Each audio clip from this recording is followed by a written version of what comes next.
José Luis Marrero, escultor, profesor, idealista. El personaje de hoy nació en un año del siglo pasado, en la ciudad de Las Flores, Arucas. Su vida ha transcurrido con una total intensidad y creatividad que le ha permitido hacer de casi todo. Durante 60 minutos podremos adentrarnos en su interior y les prometo que no habrá tiempo para el aburrimiento. Su lenguaje fácil y sencillo nos llevará a esa dimensión en que el tiempo no tiene importancia y que solo nos preocupará su mensaje.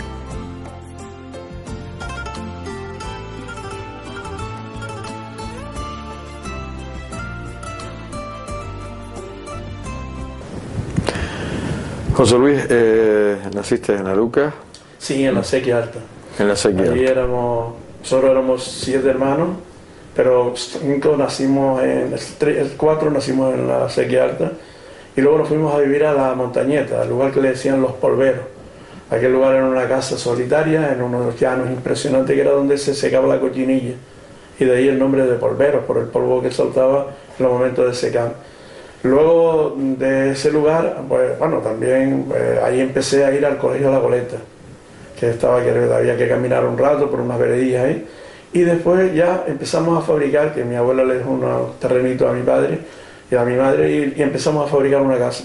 Entre todos los hermanos y los tíos, pues nos ayudábamos y así pudimos sacar una casa adelante, la que después estuvimos viviendo, pues yo de los 15 años hasta los 25, que fue cuando me casé. Y en aquella época, claro, teníamos un montón de, como niños pobrecillos que éramos, pero hoy lo agradezco, hoy agradezco que eso sea, porque hoy día los niños tienen muy poca imaginación. Lo ven que todo está como muy estructurado por medio de lo que es el ordenador, y nosotros no teníamos nada, pues bueno, al principio es que no lo había, y siempre estábamos creando. No teníamos, los reyes nos traían nada más que a lo mejor una manzana, una naranja y un cachito de algo nos regalaban los tíos, algún juguetillo nada más. Y creábamos pues los coches, los hacíamos con la verga, nos poníamos a hacer carros. Yo recuerdo haber hecho carros con las ruedas, las hacíamos con, ¿cómo le llamamos esto? La tunera, con la penca de la tunera, y los carros también, y el carro, la forma del carro también, y con unos palitos. No teníamos un caballo para tirar de él, ¿qué hacíamos? Cogíamos un lagartito bien grande, lo amarrábamos y ese era el caballo que teníamos y nos entreteníamos. Esa es la manera de jugar. ¿Cómo jugábamos? Pues al fútbol, descalzo. Nos gustaba el fútbol, jugábamos a lo mejor 20 chicos, por eso yo siempre he dicho que el fútbol, aunque a muchos no les guste, pero tenemos que mirarlo. Es más participativo, porque pueden jugar más. Lo demás es más elitista, porque solo juegan minoría. Que no lo tenemos en el tenis, lo tenemos en eso, con todo mi respeto a ellos, pero que lo digo porque a veces como dicen, fútbol, siempre fútbol, pero es que es lógico, porque hay más participación y los niños lo hacíamos así. Y eso fue mi vida, estudié en el... ¿Cómo era, y ahora perdona que te interrumpa, cómo era esos recuerdos de niño? ¿Cómo recuerdas tú los juegos? Me decías que jugabas a... Mira, pues sí, a todo, jugábamos a la candonga. Jugábamos, no había antes ese rollo del niño y la niña, lo había, pero nosotros no lo teníamos así, y jugábamos con las niñas y jugábamos con los niños solos también. Entonces teníamos la candonga, que era mixto, tanto hombre como hembra, al boliche, que era al hoyo, o a la conga, saltábamos a la conga, al balón tiro, que era con una pelota que hacíamos, sobre todo en Arucas, la construíamos con la tira de platanera, con lo que echa el racimo. Con eso construíamos las pelotas, duras como diablo, y descalzo que jugábamos. Pero no sé, yo nunca pude decir que no disfruté, yo disfruté. Y quizás más que lo que disfrutaron mis hijos después, porque era otra manera de ver las cosas. Cuando llovía, teníamos épocas. Una época jugábamos al boliche, que era más bien en verano, o en la época de invierno pues jugábamos a los barcos, porque adaptábamos el tiempo a cómo podíamos estar en la calle. Y eso para mí era muy interesante. Hoy no, Hoy salimos, los niños van muy bien tapados, nosotros tapamos un pantalón ahí medio rasgado, con el libro misa en el pompi, como siempre decíamos, que de verdad que eran los parches que se ponían, las madres siempre compraban una tela, nos hacían el pantalón y entonces guardaban el retal que les sobraba y con eso nos iba pegando. Cuando no éramos más grandes pues se le ponían las rodillas, que se ve mucho en los labrantes, los marcos, eso porque estar de rodillas se comía el pantalón. Y cuando no en el pompi de estar sentado pues se lo íbamos comiendo. Después ya le llevábamos el libro misa porque había momentos en el que el color se cambiaba por el lavado y por todo, y entonces aun siendo la misma tela el color era diferente y se distinguía a lo lejos. ¿Cómo tienes los recuerdos tuyos de la Navidad? ¿Cómo los recuerdas un niño de aquella época? Yo recuerdo la Navidad, y ahora lo digo con un montón de orgullo. Yo tenía unos padres que no tenían posibilidad ninguna, y la gente de la familia tampoco, pero siempre teníamos algo, y era reunirnos en la misma casa, la familia. No era mis tíos, no, sino mi familia era mi padre, mi madre y nosotros. Y ahí pues pasábamos un rato. Yo no recuerdo de tomar cosas así de dulce ni nada de eso, eso sí que no lo recuerdo, pero lo pasaba también con las papas fritas que mi madre hacía por la noche. Y aquellos rollos que a mí eso parece que no me decía nada, y lo pasaba muy bien. Luego después también recuerdo una vez que mi padre eso de los reyes le gustaba, aunque no teníamos posibilidades, le gustaba que supiéramos que los reyes existían. Y un día vine a casa porque los compañeros me decían, mira, eso es mentira, lo de los reyes es papá y mamá y el bolsillo y tal. Y yo decía, yo para ir a casa, y papá, mira, los niños dicen esto, que los reyes no existen, que son ustedes y son los que... Ah, vale. Y yo, ya verás que este año van a ver ustedes a los reyes porque no es mentira. Y eso sí que no se me olvidará nunca. Una hermanilla pequeña, y recuerdo que consiguió, no sé dónde diablo fue, pero consiguió la ropa y vistió a un tío mío, a un padrino de mi hermana y a otro más. Y aparece aquella noche y dice, ustedes hoy no duermen. Entonces, bueno, pero ¿por qué no? Si no, pues no quiero que lo vean. Y cuando veo unos faroles por allá, ya 3 faroles, pues me quedé así, yo chiquito todavía, y venían por allá acá y me dan los juguetes. Después cuando al día siguiente veo a los chicos, yo seguía todavía siendo el ignorante de aquel, pero ignorante, ya digo, con todo el orgullo ese que me concebí al saber que yo vi los Reyes Magos. Y los compañeros, no, eso no puede ser que los vi yo, ¿cómo no va a ser? Claro, era una odisea el poderle darle a entender cómo Dios vinieron los Reyes Magos a mi casa y a la de ellos no pudieron ir. Y antes no se usaba eso de los Reyes Magos en Aruca, al menos yo nunca lo vi hasta que no fui mayor, salir a la calle, los Reyes Magos en esa época, no, todo era muy íntimo, era lo mismo que tenía de íntimo lo del Belén, que era algo en Aruca muy bonito, a mí me gustaba mucho, era que la gente te abría la casa para que fuera a ver los belenes. Eso después lo volví a conquistar cuando una vez metí la pata y me metí de concejal, volví a conquistar todo eso, la cruz en las calles en la época de mayo, toda esa vivencia de las alfombras que eran impresionantes, bonitas en mi época de niño, todo eso me llevó a que cuando entrara yo decía, algo tenemos que volver a tener, porque buscamos turismo, buscamos un montón de cosas y no somos capaces de pensar que lo tenemos en las manos. Con 4 tonterías lo podemos tener el turismo. 4 tonterías pues es una expresión, lo digo con 4 cosas que ya tuvimos una vez, que lo hemos perdido porque queremos ser más, y lo otro es de patán, y aquí no existe eso, aquí existe una realidad que es la vida misma. Y aquí a mí me gustaría que se vieran los ganaderos, cómo hay que respetar a esa gente, a los obreros, todo eso puede atraer turismo, como el cantero. Hoy día donde los labrantes, yo siempre me gusta llamar labrante porque el cantero era quien hacía cantos para fabricar, y no era lo mismo que el labrante, que era quien tallaba la piedra, quien daba forma. Y todo eso debíamos de volverlo otra vez a traer, hacer en Aruca lo que yo digo, la ruta de la cantera. Tenemos canteras por ahí ya tapadas con las zarzas y todo eso que no se ven, y que esos lugares debíamos devolverlos y llevar el turismo por ahí y poner un trabajador que se le pague, lo trasladamos justo con la guagua, se pone ahí a trabajar y el turismo ve cómo se hace eso. Yo creo que es algo interesante, no sé, y que se podía dar otra vida a Arucas también, o a otro pueblo. Yo ya hablo de Arucas porque soy un amante de mi pueblo y de Arucas, y a Arucas se le podía hacer todo esto. ¿Tu entrada en el colegio con qué edad fue? Bueno, yo empecé pero yo creo que era lo menos 6 años, una cosa así, y recuerdo que me tocó un maestro, un manco, sí, no me recuerdo ahora mismo el nombre, pero me acuerdo de él porque cuando nos cogía y hacíamos algo raro, nos metía la cabeza en medio de los pies y nos daban el culo con una regla de eso, y eso siempre, nunca se me olvidará, era don Francisco, se llamaba, él le faltó nombre, y esto fue en el colegio de La Goleta. Luego ya pasamos al colegio, bueno, primero empecé en el colegio de Generalísimo, que le llamaban, que era el que estaba en Aruca. Ahí estuve solo un año. luego después ya nos pasamos a La Goleta, cuando vivimos en la Montañeta. Y de ahí estuvimos pues 4, 5 o 6 años para después pasar al Colegio de La Salle. Y ahí al Colegio de La Salle estábamos en la quinta. La quinta, bueno, primero estuvimos en la sexta y después en la quinta. La sexta era un lugar donde cuando llovía no dábamos clase, porque era de planchas de zinc y cuando caía el agua no oíamos ni al profesor ni a nosotros mismos. Entonces siempre teníamos el invierno un poco extraño. Luego pasar a la quinta, era un lugar separado de lo que era el Colegio de La Salle. Por eso yo nunca he entendido las religiones, y lo digo generalizándolas porque no puedo entenderlas, cómo se habla de una manera y se actúa de otra. Es imposible, yo no lo puedo entender que se pueda tener esas dos caras tan fácilmente.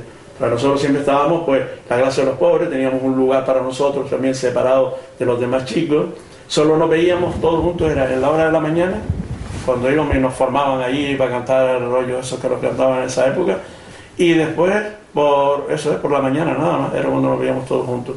Lo demás era ya llegar y se acabó. O sea, que había pobres y ricos. Sí, estaba muy diferenciado el pobre y el rico. De hecho, yo tuve una anécdota que fue con una escopeta de balines, y mi padre tenía una y yo siempre tirábamos, y mi hermano y yo, y no teníamos ni siquiera el punto de mira. Y un día había un concurso y un hermano al cual yo aprecio y sigo apreciando, era diferente, ahí sí encontré yo algo distinto. Pues me dice, mira, tráete la escopeta de balines y hay un concurso y te metes en él. Pues yo fui todo ignorante con mi alpargata, que era lo que teníamos ahí medio rota, pero mi alpargata. Y cuando me vieron allí, yo veo a aquellos chicos con otra cosa, para mí era unos niños más porque solo se miraba la ropa. Y me dijo el hermano aquel que era lo que iba a hacer allí. Yo, mira, que me mandaron aquí, y me dijo el hermano para este. Se va, pero es que para ustedes no puede ser. Y aquello me sonó. Y estaba tirándole un pájaro en una de las palmeras que hay ahí al lado de la fábrica de ron. Y no le daban al pájaro aquel. Y yo con aquel tío el plan y se cayó. Entonces cuando me vieron, que no podía participar. Y no pude participar. Y en el fútbol me pasó otro caso igual. Teníamos un equipo, nosotros jugábamos descalzos porque teníamos que cuidar las alpargatas de aquella que era hasta para llevarlas a misa. Hay que reconocer. Pero no las echábamos al hombro cuando salíamos. Y recuerdo que jugando al fútbol íbamos ganando. Después empatamos, pero aquello se iba a acabar en 1-1. Y no sé de dónde se sacó de la manga el árbitro, que era uno de los curas que había, un hermano, se sacó de la manga un penalti. Y la expresión que más me dolía, a mí me daba igual que aquello fuera penalti o no, sino aquella que dice, nada, pero es mejor que ellos se lleven la copa y ustedes, para matar un poquillo el hambre, le damos los caramelos, como el segundo equipo. Aquello me sonó mal y ahora me suena todavía peor, porque ¿cómo puede ser posible? A lo mejor el hambre no nos quitaba lo mismo que nos quita el premio. Porque el premio nos quitaba esa sensación de ansiedad por haberlo ganado. El otro no, el hambre nos ponía peor todavía, porque siempre estaríamos recordando lo que nos hacía falta. Eso es lo que me ha dolido mucho de eso.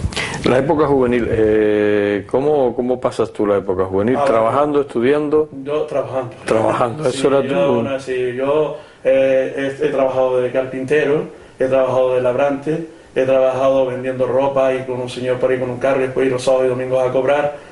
He trabajado de decorador, de escaparatista, he trabajado en la misma labranza, también he estado mucho en ella, acabando platanera, sacando papas, haciendo... ¿Y tenías tiempo para la diversión? Sí, porque no, un poco. Es que porque te iba a hacer una pregunta, que cómo era la juventud de aquella época, en qué se divertía. Nosotros nos divertíamos pues muy fácil, jugando a calimbre, a payoyo. Yo casi hasta con 17 años jugábamos todavía, que después fue cuando yo me fui a estudiar Bellas Artes. Pero yo jugaba eso, y lo que decía de esto también, pues nos reuníamos los amigos y los domingos, en Arucas había un paseo, y nos pegábamos desde las 6 de la tarde, que era cuando empezaba el paseo, hasta las 9 de la noche, que era cuando se iban las niñas, ¿no? Que ya no había chicas por ahí ninguna, porque eran más que machos. Hasta esa hora, dando la vuelta, 10 kilómetros eran ya ese día, porque era desde la plaza, toda la calle del General de Arucas, la principal, desde el parque municipal hasta el rincón donde se veía la iglesia. Pues todo eso lo pasábamos caminando, venga, para allá y para acá, para allá y para acá. Y yo ahora digo, Dios, pero aquello no disfrutábamos de aquello. Y de la fiesta. Las fiestas eran diferentes, eran participativas. No es una fiesta que tienes que comprarlo todo, no, nosotros también poníamos. Porque poníamos la ADC, que digo, las romerías esas que se hacían, pues todos pues aportábamos algo. No recuerdo el nombre que le dábamos antes, que se hacía en la montaña de Arucas, pues íbamos todos, la familia, y nos sentábamos allí, los niños y tal, y ahí nos disfrutábamos uno con otro jugando a calimbre, a payoyo, a pañuelito quemado, a una serie de cosas, y los niños disfrutábamos bastante y los jóvenes también. El tema de las chicas en aquella época era difícil. Sí, porque muy difícil. ¿Había baile?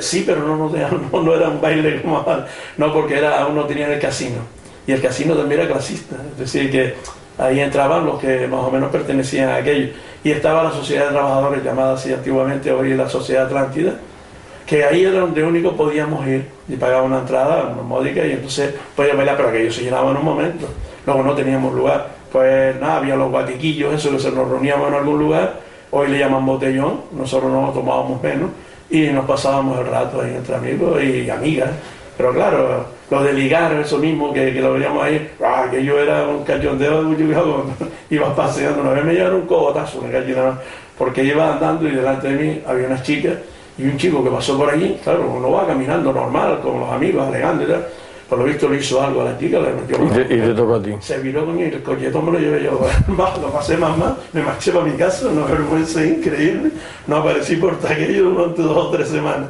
porque me sentí mal, digo, pero si yo no le hice nada. Y después ya un día me tropecé a aquella chica y me pidió perdón, había dicho la amiga que no había sido yo, pero es que yo no soy capaz de meter en las manos a una chica por la calle, sería el colmo, ¿no? Hasta ahí no llegué, y no he llegado, hasta hoy digo gracias, no he llegado. Ahorrador de electricidad Staminar. Tras muchos años de implantación en Canarias, les ofrecemos la posibilidad de ahorrar de un 10 hasta un 35% del consumo de su factura de electricidad. Tenemos un ahorrador que se adapta a sus necesidades, sea cual sea su tipo de negocio o industria. Muchos ahorradores puede encontrar en el mercado, pero solo Staminar ha demostrado su eficacia. No deje que los gastos abusivos de electricidad afecten su economía de negocio. Pídanos presupuesto sin compromiso al 921-481-249. Ahorrador de energía Staminar, la solución a sus problemas de exceso de consumo. Ahorre de un 10 hasta un 35% de su factura de electricidad.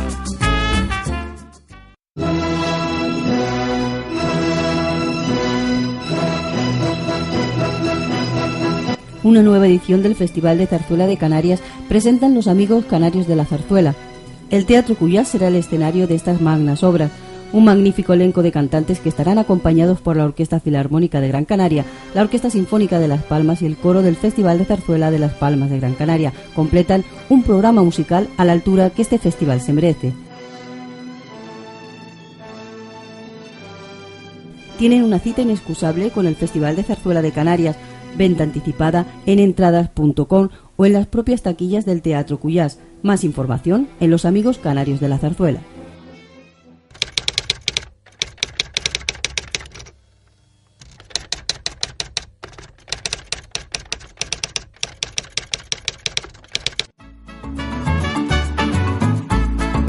El ahorrador de electricidad Staminar es el único aparato en el mercado que reduce el consumo de electricidad tras haberse instalado en miles de hogares en Canarias. No deje que su factura de electricidad afecte su economía familiar. El ahorrador Staminar le garantiza una reducción de un 10 hasta un 35% de su recibo de luz. Staminar no necesita ninguna instalación especial, es autoinstalable y no consume electricidad. Diga basta al excesivo consumo de electricidad y llámenos al 928-481-249. Reduzca hasta un 35% de su factura de electricidad. Staminar, su seguro de ahorro.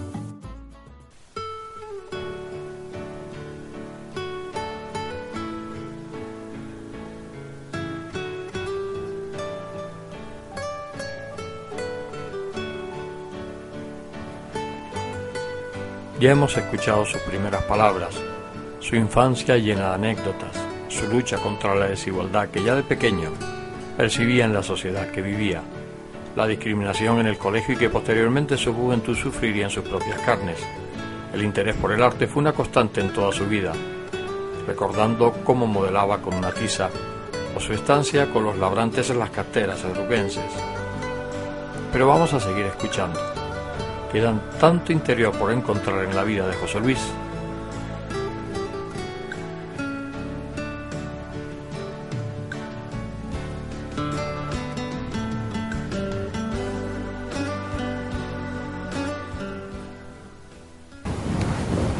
Tus estudios de Bellas Artes. ¿Te decides estudiar Bellas Artes ya con qué edad? Con la edad de... No, bueno, primero me decido para hacer algo, prepararme hacia ella. Fue con unos 14, 15 años. Iba a la escuela de los Amperes. Ya estabas en la escuela de los Amperes. Sí, me metí en la escuela de los Amperes y ahí me empecé a preparar. Y entonces a los 18 fue cuando ingresé en la escuela de arte, que había que hacer una prueba de acceso y entonces lo hice, lo pasé y ahí fue mi principio hasta que terminé la carrera, que hice una parte en Tenerife y después también en Barcelona hice otra parte final. Porque antes nosotros pertenecíamos, los de Tenerife pertenecíamos a Isabel de Hungría, en Sevilla. Y claro, había que hacer una reválida después, cuando terminaba, encima que eran 6 años, una reválida pues ya eran 7 años, y era una pasada. Entonces nos íbamos allá y ahí se hacía ya 1 año, y así terminaba, tenía el título normal, sin reválida y sin nada. Y entonces me interesé por ahí. Terminas tus estudios en Barcelona, regresas a la isla. Regreso a la isla y claro, lo de encontrar trabajo era un poco duro. Y entonces monté como un pequeñillo taller en Aruca, donde empezaban a ir jóvenes y gente que se han preparado, que hoy día estoy orgulloso de verlos trabajando. Y ahí empezó mis primeros pasos. ¿Empezaste a dar clases? Sí, a dar clases y a su vez me lo dejó una vez el alcalde para hacer la escultura de Tonono. La cabeza, yo claro tenía una casa pequeñita y no podía hacerlo. Y entonces me dejó el local aquel. Y entonces dice, bueno, pues ahora te pones ahí a hacer cosas. Y ahí empecé a trabajar, pero a su vez dejar entrar a jóvenes para, sin cobrar un duro, pudieran ellos también prepararse y yo pagaría lo que es el local, lógico, porque ya que me dan algo tenemos que dar a cambio. No, medio económico no tenía y el único medio económico que tenía que podía darlo económicamente bien era dibujar, pintar y modelar o esculpir. Y eso fue lo que empecé a enseñar ahí. La primera escultura fue esa de Tonono, luego después fue el cura de Cardones, don José, Deni, y después fue el altar de la iglesia de San Andrés, y ahí empezó a surgir la obra y empezó a salir. Mis primeras exposiciones también, una de ellas fue una invitación que me hizo Radio ECA, recuerdo cuando empezaron, para darlo a conocer en Aruca, me dijeron que si no me importaba, y yo exponía alguna cosilla, y ahí empezó mis exposiciones y mis primeros pasos. Te casas joven, ¿no? Me caso con 25 años. Bueno, en aquel tiempo ya era un viejo, yo claro. Ahora mismo me miro y digo, Dios, y yo le decía a un chico de 40 años en aquella época, mira el un viejo, señor mayor, sí. Y es que tenía un aspecto, claro, era también quizás el momento, el medio en el que estaba. Sí, claro, con 25 años ya eras un señor. Ya era, sí, era un galletón, con 4 gotazos bien dados y era de caminar para adelante. Sí, me caso con 25 años. Y empiezo a formar mi hogar y a seguir en la obra trabajando. Y claro, ahí, como había que trabajar otra cosa, pues ya me metí con todo eso de escaparatista, como decía, buscando algún trabajo. Y ¿cuándo empiezas a dar clases? ¿Cuándo entras a dar clases? Pues también con unos 24 años, 25 años, perdón. 24 hice una parte, pero después ya con 25 años, 27, empecé a dar las clases. De 25 a 27, porque era en el colegio, primero empecé en el colegio de Cardones, con esta asociación de padres, me llamaron y ahí empezó a dar mis primeros pasos en la enseñanza, y luego después ya salió una vez lo de la escuela de arte. Entonces fue cuando ya yo miré y digo, no, que va, yo a la escuela de arte fui, me aceptaron, tuve problemas para entrar, como en todos los lados donde siempre va alguien que no tiene mucho amiguismo y muchos rollos de eso. Yo entré en la escuela de arte y no me aceptaron cuando presenté los papeles. Y me dijo un compañero que estaba en la escuela, y no es posible que tú no entres y entra esta chica o esta persona, que eso no puede ser. Y entonces digo, pues no sé cómo. Y dice, mira, vete, infórmate. Y me fui, que antes estaba en Triana, lo de personal. Y claro, fui a subir y no me dejaron entrar. No está. Entonces cuando bajé me tropiezo y a mi tío, que yo no sabía que estaba allí de conserje, el pobre, que para descansar. Y dice, ¿qué haces por aquí? Yo que vengo a esto y esto. Y dice, ¿qué pasa? Y yo, no, que no me atienden arriba. Dice que no está ese señor, que no está él. Ven para acá. Y me acuerdo que me abrió una puerta y frente mismo estaba sentado el hombre en una así. Y mira, aquí ella es mi sobrino. Y entonces fue cuando lo digo así, porque hay que decirlo con claridad. Mi sobrino, a ver qué es lo que le pasa con esto. Miró y dice, bueno, ¿qué problema tiene? Y me pasa esto. Y yo he presentado todos los papeles, pero no me los aceptaron. No me dijeron que lo dejara, sino como lo podía llevar, que no había problema ninguno, que esto solo era una prueba más bien. Dice, ¿cómo? Dice, ¿usted tiene todo? Yo, sí, yo daba clase en la escuela yo di clase en formación profesional, aquí en Aruca, tenía ya pasos dados, y entonces me dijo, no traiga usted todo eso, ¿lo tiene usted? Sí, vaya usted arriba. Vine aquí a Aruca, le llevo todos los papeles, el hombre cogió el teléfono, levantó y dice, mira, esto, anulen esto porque aquí hay algo raro. y fue cuando yo entré a la Escuela de Arte. Pues empecé ahí, empezamos cuando se abrió en Buenarteme, la escuela, pues antes estaba acá en el Potrero, que no lo llamábamos ahí, y ahí donde estaba la Escuela de los Juan Pérez también. Y entonces pues empezamos ahí, y ahí empezamos a crecer hasta que ahora estamos donde está la Escuela de Arte. Yo creo que antes me gustaba más porque antes era la Escuela de Arte, hoy es bachiller, ya no tiene el mismo sabor, ya no es lo mismo, aunque digamos lo contrario. Yo sí que sé que hay mucha cultura y mucho rollo, pero la cultura a veces hay que saberla dosificar. Y el arte tiene gran parte de cultura porque va naciendo de uno mismo y del mismo pueblo, y después gran parte de la enseñanza misma que se le da. Pero ahora el bachiller no cierra mucho porque la educación hoy día está mal. Hay que decirlo así claramente. Yo no sé quiénes son los que al frente de todo este tinglado, pero deben de recapacitar, sentarse ante los profesores que verdaderamente trabajan, que los hay muchos, muchísimos, yo creo que más que lo que dicen algunos, y entonces coger, bueno, ¿qué es lo que podemos hacer para que esto pueda salir de esta manera y no haya los fracasos escolares que hay? Y es la única manera de acabar con los fracasos escolares. Desde un ministerio no se puede hacer, desde un lugar así, no, tiene que ser desde un colectivo. ¿Y el colectivo quién es? Los de la enseñanza. Y esa es la mejor manera de poder sacar adelante lo que hoy está siendo un fracaso, para mí y bajo mi punto de vista. Es que hasta los padres, yo sé que ahora mismo estamos viviendo unos momentos raros, porque los padres tienen que ir a trabajar, el niño tiene que quedar solo desde pequeñito. No hay un acercamiento total como lo teníamos nosotros, con la suerte que teníamos antes, que aunque lo pasábamos mal, pero siempre veíamos a nuestros padres, ellos nos reprendían, ellos nos enseñaban cómo había que caminar. Hoy no. Hoy el niño tiene al abuelo, a la abuela, a la tía, a la prima, al otro, y el niño no sabe cómo decidirse, porque el libro que le han puesto delante no tiene ni puntos ni comas, sino es todo seguido. Y eso no puede ser, hay que pararse y decir, bueno, hasta aquí se puede hacer esto otro no se puede, aquí podemos llegar y así. Yo creo que es la mejor manera de que la educación cambie un poco y sea real. ¿Cuántos años estuviste dando clases? Pues estuve los 30 y pico de años dando clases, sí. Claro que yo me he ido por esto de la prejubilación esta, que no es prejubilación, es jubilación LOCSI, y me fui por eso, porque ya no aguantaba mucho las presiones, y yo soy una persona, bueno, me creo que tengo bastante sensibilidad, y me dolía ver cómo había niños que podían suspender de esa manera, y cómo se le podía sacar un gran provecho a esa gente que ya quedaban estancados o se perdían. Entonces ya dije, no, la enseñanza hay que dejarla, hay otros técnicos, porque hoy día todo es tecnicismo, nada es realismo, y hay que decirlo así. Yo creo que ya es hora de sentarse, como yo sigo diciendo, y de decir, bueno, hasta aquí hemos llegado y hasta aquí podemos hacer cosas. Y eso es lo que me ha llevado a hacer hoy esto, pero bueno, a su vez también me viene bien. Ahora puedo hacer lo que me da la gana, bueno, dentro de lo que me dejen, también hay que decirlo porque tengo una familia, pero hago lo que me da la gana, que es lo mío. Yo he sido un privilegiado. Yo he trabajado en lo que me gusta y me he jubilado en lo que me gusta, y ahora voy a seguir lo que me gusta, que es el arte. La cultura siempre ha estado muy pegada a ti, desde prácticamente desde niño, ¿no? Desde cuando cogíamos las tizas, yo cogía una tiza ahí con un alfiler y me ponía ese diablura y esas cosillas, y ahí empezó mi padre a verlo. Yo recuerdo siempre una anécdota de mi padre, que no le gustaba que fuera artista, que no estudiara Bellas Artes, porque eso era de loco. Mira, tú lo ves por ahí, los bohemios, eso, ¿qué tal? Pero peludo y barbudo, ¿no? No somos iguales. Hay gente que hacen eso porque les interesa, porque tienen un medio para poderse dar a conocer y salir, pero todos no somos iguales. Y entonces un día me presenté a un concurso de escultura y pintura y dibujo, certamen juvenil, que existía en aquella época, y me presenté. Y ese día, cuando estaban dando eso por la radio, estaba yo malo, y recuerdo que él llega, y mi padre siempre que llegaba cuando estábamos, pues, antes de quitarse la ropa, llegaba donde estábamos. Oye, ¿cómo anda? ¿Qué tal está? Eso siempre lo he visto, lo vi en él. Y aquel momento empezaron, pero papá, que están dando los premios del certamen que presenté de las obras aquellas. Y cayó ahí ese primer premio, fulanito, tercer premio, José Luis Marrero de dibujo, tercer premio de pintura, José Luis Marrero.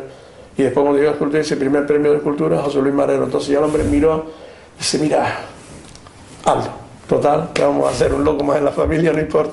Y de ahí pues estamos estos locos hasta hoy en día, que todavía no lo he visto porque mis hijos no lo han dado, siempre han estado en los talleres y nunca lo han dado por hacer algo. Al más viejo se metió en cerámica y terminó cerámica, pero no, le va la informática, al otro le va pues la literatura, ha hecho sus peninos ya y tiene algo publicado, y eso, pero la escultura y la pintura no lo veo. Ahora veo a este nietillo que tengo ahí entre manos, que es un loquillo y siempre está en su rollo, y digo, bueno, pues ya está, ahí me puedo decir que voy a entregar la herramienta a alguien que pueda suceder, o sea, sí, pasar en plan sucesión. Sucesión y que siga adelante, y a ver si otros más vienen, porque yo fui la oveja negra de la familia.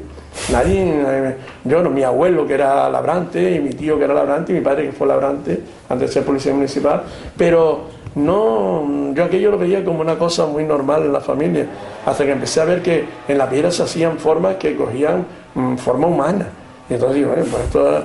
Y ahí fue donde empezó mi... En cambio, en la pintura tú no has sido tan... No he destacado mucho, ¿no? Porque después la estanqué. ¿Tampoco te ha gustado mucho? No, me dedicaba más a... Me gusta a mí la pintura, pero me dedicaba más a la escultura y me absorbe más tiempo. El dibujo también lo hago bastante, pero más la escultura y el dibujo. La pintura suelo... Ahora he estado pensando, a veces se sienta uno, voy a tener que coger un día unos lienzos y ponerme delante de ellos otra vez y crear algo, porque yo recuerdo a algún artista que después de ser escultor se dio cuenta que también la pintura le iba, y fue un gran pintor, no recuerdo el nombre ahora, un francés parece que era, y la verdad es que no quiero hacer eso, ¿no? Sino quiero que también se vea algo mío en la pintura. Tengo obras por ahí, pero no lo suficiente como la escultura, ¿no? Tu paso por la política siempre has dicho que ha sido una metedura de pata. Sí, porque yo creí que el ser humano era honesto también, y he visto que no. Entonces muchos se meten por aparentar, o por querer, dicen que iban a trabajar por el pueblo, no, por querer un sueldo, porque ganarse la vida a cambio de la política. Claro, porque después no entiendo cómo se buscan estos elementos que tienen, que son los asesores. Por favor, si usted se ha metido aquí y sabe a qué se metió, ¿para qué quiere un asesor? El asesor es el pueblo, usted va al pueblo y habla, oiga, aquí hay que arreglar esto, aquí hay que hacer esto, y el pueblo te lo dice. ¿Quién mejor asesor que ese? El otro, siempre todos los humanos tenemos intereses creados, y ese es el peligro. Y ahí es porque yo me marché de la miel de eso. Y otra vez porque me engañaron, porque yo me creí una cosa que me la pusieron como muy bonita ideológicamente, y fue un fracaso total. De hecho ya no existe esa sigla, ¿no? Y CAN no existe. Y era un proceso, un proyecto donde se podían haber unido esa ideología de izquierda, pongámoslo por ejemplo, pero que va, aquello era como el que está. Entonces ya yo creo que ya tampoco hay ideología. Me imagino que han desaparecido. Hoy hay mercadismo por medio de... Y da igual, el poder por el poder. Nada más. Yo tuve muchas luchas, una de ellas era por los aparcamientos, porque pues teníamos nosotros que aparcar en un lugar al lado del ayuntamiento y los ciudadanos no. Me decía, hombre, porque venimos a hacer una gestión. Digo, es que el ciudadano también viene a hacer una gestión. O es que no tenemos una ideología ya y pensamos claramente que si nos metimos aquí es porque quisimos. Pues ahora nos vamos de aquí como porque queremos también, pero que el pueblo también tenga la misma participación. O ir a la iglesia, que a mí me chocaba, yo estaba de festejo, y eso de que me pusieran a la punta delante o nos pusieran a la punta delante en un banco. Sí, somos los representantes del pueblo, pero es que una vez este pueblo unido, somos todos. No tenemos por qué ser nosotros, no, siempre hay un privilegio. O porque tengo que llevar una chaqueta y una corbata cuando voy para ahí No, yo nunca he podido entender eso. Hay otro pobre que le hacía falta la corbata, que pues te la regalo, porque aquel pobre nunca pudo lucirla, y algo de eso. Lo mío más bien es algo de sentimentalismo más que otro rollo. Entonces, la ideología va por ahí, y eso se ha perdido. Un político no puede tener escrúpulos para ser político. Es que eso es lo que veo. Un político hoy en día es como un comerciante que va a lo de ellos y está un banquero. Hoy día yo lo comparaba a un banquero, vaya. Porque ahí está lo que está pasando hoy en día. ¿Qué está pasando? Que nos tienen pagando una cosa que no tenemos, que ya no es nuestra, que encima hemos pagado una parte, como puede ser una casa, donde esa prostitución, porque yo no llamo constitución, lo digo sinceramente porque me duele decir que se haga una cosa de esa para el pueblo y la ha votado el pueblo y no se cuenta con el pueblo para hacer cosas, no lo entiendo. Entonces para mí eso ha sido una prostitución, si no ahí están todos, la mayoría no siempre hay alguna oveja blanca, pero la mayoría están prostituidos, todos están corruptos, gran parte de ellos. Y es una pena, a mí me da pena de que te toquen por esto, no, fulanito hizo esto, o fulanito hizo lo otro, y paga todo mejor lo del otro fulanito. Y eso es lo malo que tiene la política actual. Me da pena porque me encanta la política, me gusta estar con la gente, trabajar para la gente, luchar por la gente, es muy bonito.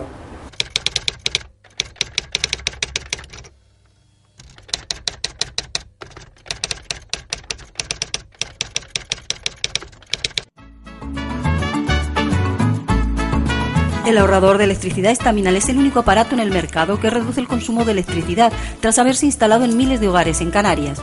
No deje que su factura de electricidad afecte su economía familiar.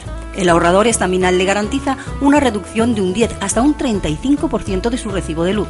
Estaminal no necesita ninguna instalación especial, es autoinstalable y no consume electricidad. Diga basta al excesivo consumo de electricidad y llámenos al 928-481-249. Reduzca hasta un 35% de su factura de electricidad. Estaminal, su seguro de ahorro.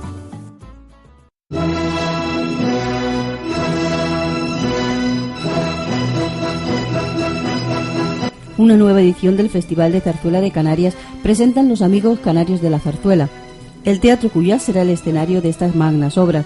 Un magnífico elenco de cantantes que estarán acompañados por la Orquesta Filarmónica de Gran Canaria, la Orquesta Sinfónica de Las Palmas y el coro del Festival de Zarzuela de Las Palmas de Gran Canaria completan un programa musical a la altura que este festival se merece. Tienen una cita inexcusable con el Festival de Zarzuela de Canarias, venta anticipada en entradas.com o en las propias taquillas del Teatro Cuyás. Más información en Los Amigos Canarios de la Zarzuela.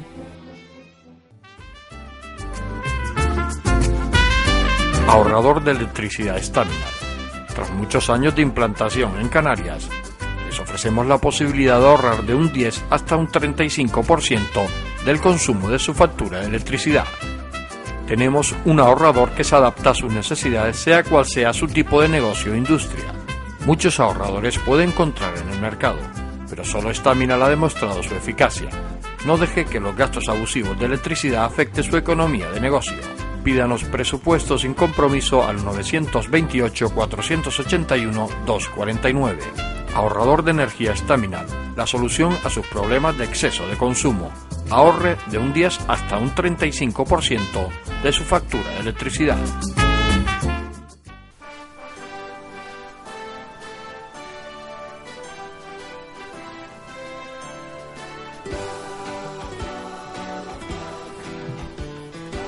Reconozco que José Luis es una persona no habitual en esta sociedad que nos ha tocado vivir. Se niega a ser uno más del número que la integra y se deja dominar.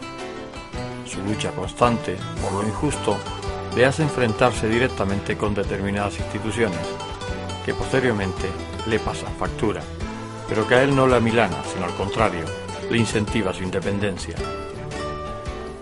A través de la enseñanza ha sido otro de los aspectos fundamentales que ha movido su existencia, volcado con sus alumnos, maestro de artistas que en la actualidad pueblan el mundo cultural de las islas.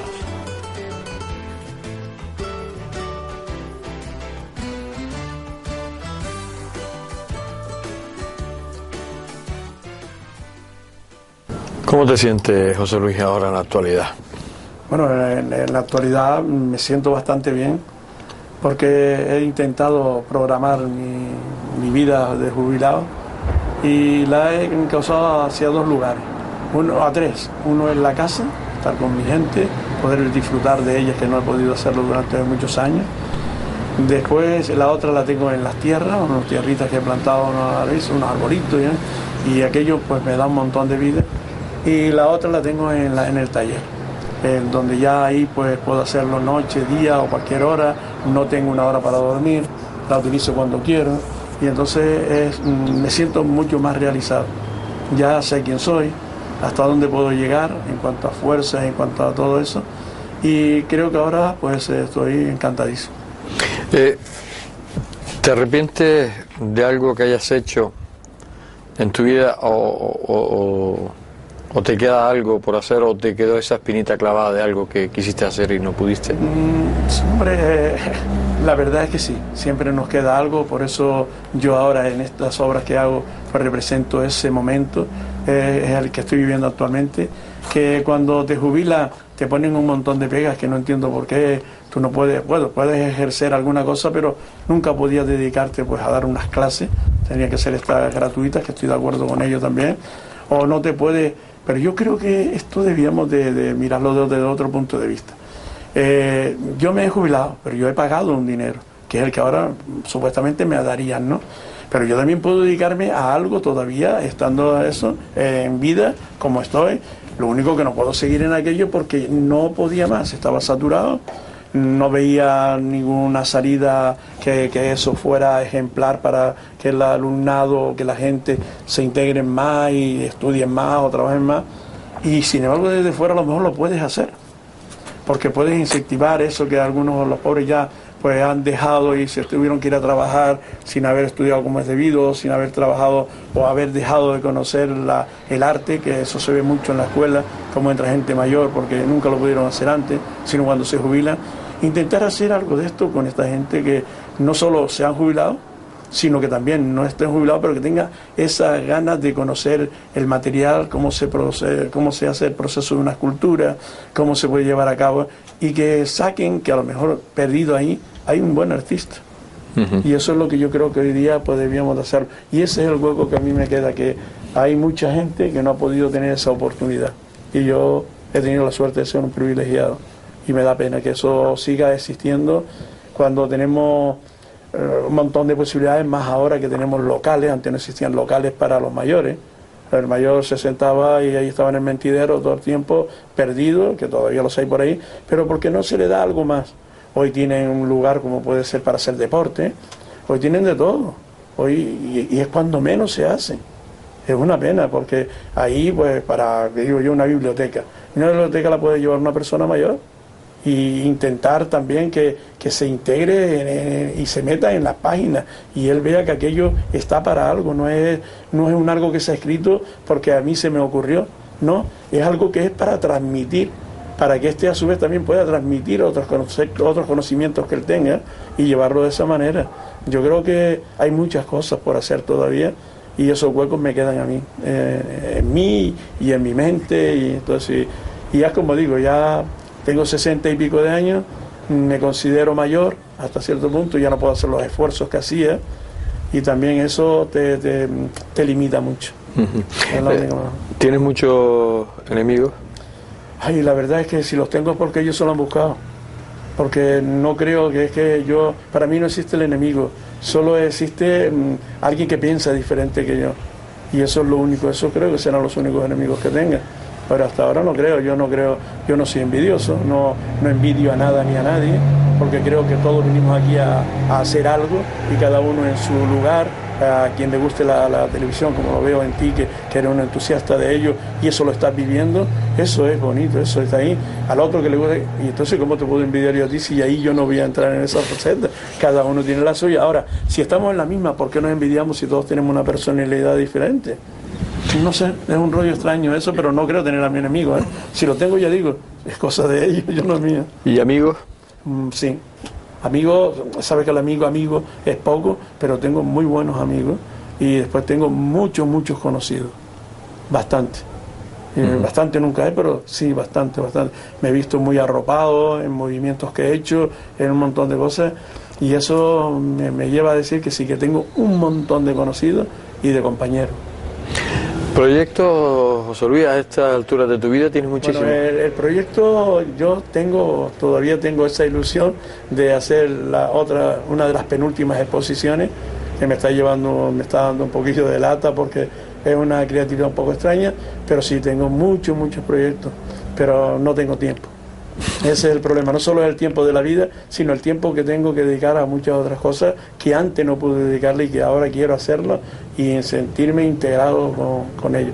Que ya dije antes, que era la familia, que son mis hijos, que son mis nietos, que son esta gente que quieren ver un pedazo de ese padre, aunque ellos lo vieron antes, y ese pedazo de abuelo que tenemos que hacer para lo que yo siempre he dicho, intentar llevarlo por un camino que sea idóneo y que sea eso, cultural, comprensivo y a su vez expresivo, que se pueda expresar él con toda su libertad sin temor a que le retroce algo. Bueno, ahí tenemos la cultura que nos dice hasta dónde podemos llegar, y después tiene el camino ese amplio que es el de la sabiduría, el de buscar, a él le puede gustar o a ellos se le pueden gustar varias cosas y podían hacerlo, porque yo lo he comprobado que se puede hacer. Y eso sería interesante también.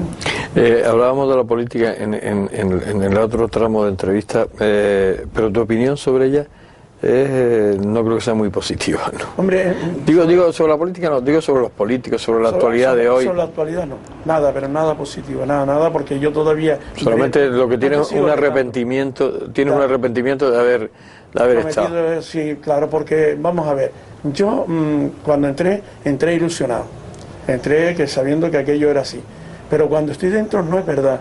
El político, si no tiene buen carácter y no tiene buena ideología, lo manipula. ¿Quién lo manipula? El que tiene dinero, el que quiere hacer esto, el que quiere hacer lo otro, y se está viendo ahí que muchos pues fabrican como le dan la gana, el otro tal, pero ¿y por qué puede hacerlo aquel y tú no? Yo sigo diciendo una cosa, si hubiera políticos honestos, ahora mismo ¿cómo se llama aquello ahí, el auditorio, Alfredo Grau, no tenía por qué estar allí.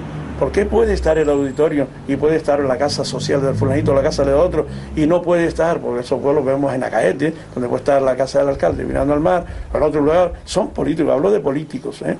¿Y cómo es que un pobre diablo que hizo su casa hace un montón de años se la pueden echar abajo?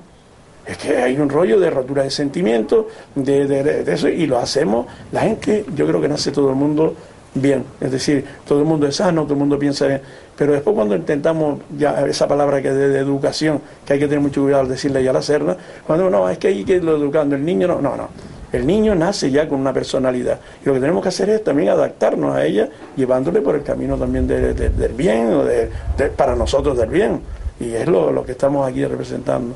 Y la política a mí me sonó mal cuando he tenido que llorar por ella. Y bueno, ¿por qué lloro? Y aquí sí, pero ¿por qué lloro? Porque yo amo un pueblo y a una gente y amo que todos seamos igual. Es difícil, yo por eso digo que cómo se puede subir a un altar y hablar de la igualdad cuando hay un montón de horas, hay un montón de cosas y hay un montón de gente muriéndose de hambre. Yo no lo puedo entender. Yo creo que debíamos de pensarlo y decir, bueno, pero es que el pueblo es tonto, o los tontos o los listos somos nosotros los únicos, o el pueblo es de borrego. Pero claro, es que tienen también que pensar, es que el pueblo también tiene necesidades, y cuando se tiene necesidades la gente sin querer se vende y tienen que tragar. Es que no, claro, porque tienen que comer, claro, y no les queda otro remedio. Muchos decimos, no, pero es que no puede, y que es un mártir. Un mártir es un tipo muy creyente, muy aferrado. Y eso era Gandhi y algún otro, pero olvidémonos ya de eso. Así, todos tenemos una parte de Gandhi, pero no podemos llegar nunca a realizarla porque hay un hambre, hay una familia detrás por la cual luchas y hasta matas para poder sacarla adelante. Por eso ahora dicen, no, ahora se está robando. Hombre, yo me acuerdo de una época en que no había economía y también se robaba. Nosotros los de niños, me acuerdo de ir a las plataneras, nos sentábamos debajo de un racimo de plátano, estaba maduro, y dejábamos las cáscaras, eso sí, porque para estiércol, pero nos comíamos el racimo de plátano. No estábamos haciendo nada mal, teníamos hambre y había que hacerlo. Íbamos a coger al lomo al tiro pichón y nos íbamos a cogerte unos indios, que la amasamos con un poco de bofia, que yo era un manjar, no había otra cosa. Cuando veíamos por ahí las señoras de las sardinas, que iban vendiendo las sardinas, él siempre nos pedía que le ayudáramos a ponérsela en la cabeza. Cuando tú hacías así, sin querer te llevabas 2 sardinas, porque la ibas a asar con el compañero. Oye, antes había hambre también, y aquello sí era hambre. Hoy tenemos un montón de cosas que por 4 perras se pueden comprar, pero hay otros también que no pueden llegar ni con esas 4 perras a hacerlo, y no lo entiendo por qué. Porque si otros tenemos algo, ¿por qué los demás no tienen un poco algo igual a nosotros o más o menos parecido? Ese era mi concepto político, por supuesto, para el carajo. Es lógico, eso no puede existir, es mentira todo. Vamos llegando al final, José Luis, de esta entrevista. ¿Cómo te gustaría que fueras recordado? Ay, como lo que soy, el hijo de Pepe Luis Alguardi y Mariquita Jesús, y el marido de Maripín. Sí, así me gustaría que fuera recordado, y saber que he nacido en un pueblo como Aruca, un pueblo privilegiado, como es Aruca. Ahora ya me duele ver muchas cosas las que se están haciendo en Aruca, porque el encanto que tenía ya lo ha perdido. Ya esto de Aruca, pues cualquier pueblo de aquí de Canarias o de Sudamérica o de cualquier otro lugar, las pinturitas de colores, las casas de colores, ¿por qué? Si ya teníamos aquí una tradición que era nuestra, que era el blanco, la piedra y la madera en las puertas. Hoy yo estoy de acuerdo que se ponga de color de cristal alguna porque lo necesita para la publicidad. Eso ya es un estudio que hay, pero que no lo hagamos todo por igual no está bien, o no lo veo bien. Y ahí entonces hablamos a decir, no, ve qué bonito está Gaete. Claro que está bonito Gaete, porque no ha perdido esa parte de la personalidad que tenemos los demás pueblos. Telde es un pueblo moderno, estoy de acuerdo que haya colorines. Agüime es un pueblo moderno en gran parte, porque ha crecido de poco para acá, estoy de acuerdo con ellos, pero los lugares como Altenara, Tejeda, eso tiene que tener la personalidad que tenía. Esa Casa Blanca, que cuando íbamos de casa por ahí o de paseo, la veíamos al fondo metida ahí entre medio de aquellos árboles o de aquel barranco. Eso es lo que hay que seguir saboreando, saber que tenemos un punto de referencia, el blanco o el color que llevamos, porque los ocres vinieron cuando se vino de Francia. Aquellos que vinieron aquí, claro, pusieron su color. Es decir, que encima nosotros dejámonos, porque cada cual tiene su libertad, pero nos influenciamos por lo que viene de fuera. Pero y nosotros que estamos enseñándole entonces al turismo, ¿qué turismo queremos tener en Canarias si no le damos una playa salvaje?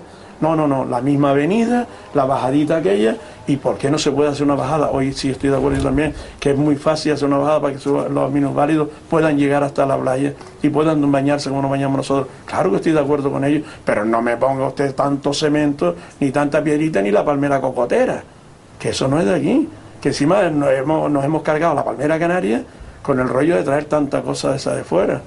Yo creo que eso es lo único, y ahí me gustaría eso. José Luis quería y no pudo.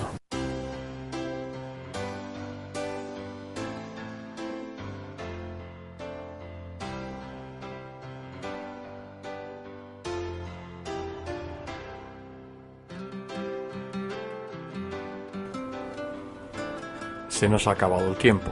Tal como les había anunciado, el aburrimiento no nos ha acompañado en estos minutos con José Luis. Al contrario, nos hemos enterado muy poco del paso de él. La incursión en el interior de este artista y mejor persona nos ha proporcionado una sensación de paz y bienestar en el transcurso de ella. Escuchar sus futuros proyectos, en el que comenta que no tiene tiempo material para realizarlos, porque si tiene algo claro es que su familia es su principal proyecto de presente. Me maravilla su labor agrícola, fabricación de vino. El saber sacar ese jugo a la vida que te permite ser feliz le coloca en un lugar que solo unos muy pocos llegan a ese estatus.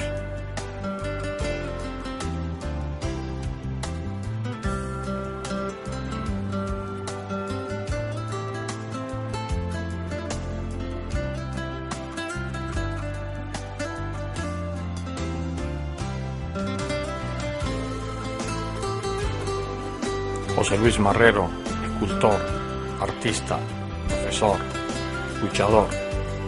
Llega el momento de decirnos adiós. Podría decirte tantas cosas, sensaciones que he percibido a través de tu conversación, pero solo me sale una palabra. Gracias por ser así. El mundo te debe muchísimo.